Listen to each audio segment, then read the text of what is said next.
Wewe ni Bwana wa upendo, haubadiliki kamwe. Wewe ni Baba wa upendo, haubadiliki kamwe. Yahweh, Yahweh,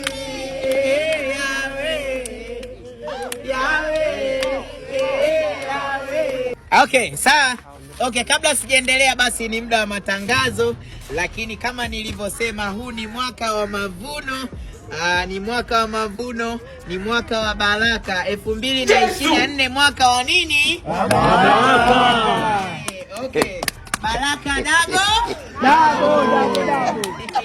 Okay, sasa kwenye maombi yetu watu wengi tulifunga na kuomba kwamba tupate misaada ya viti, tupate misaada mbalimbali kwa wale watu ambao maybe wamebarikiwa na Bwana. Sasa maombi yetu yamekamilika. Tumepata msaada wa viti vya plastiki 100.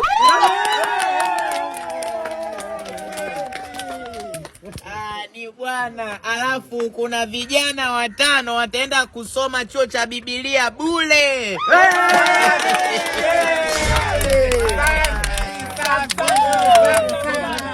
Alafu tulikuwa na shida kwa ajili ya kupanua ili kanisa letu, kwa kuwa sisi tunakuwa.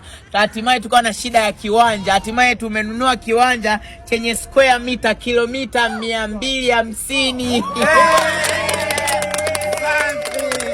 Asante. Kwa hiyo hivyo vitu vyote vimetolewa na mtu mmoja. Makofi kwa huyo mtu tafadhali. Ndio. Pia huyo hapo mtu tusisikoje. Amina. Kwenye maombi yetu huyo mtu tusisahau kumwombea. Huyo hapo mtu anataka vijana watoto wa 2000 anataka kama 10 mimi hapa kwanza. Sawa vijana. Okay, nisikilizeni. Sawa, mtaenda sawa. Nisikilizeni. Halo, vijana 2024. Haya, nisikilizeni. Huyo hapo ni tajiri ambaye amesema anataka vijana kama 10 waende kwake.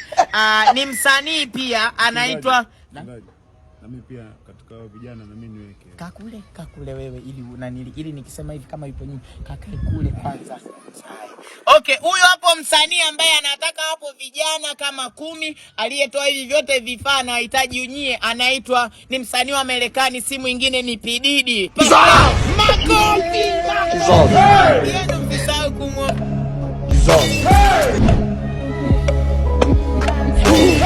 Hey!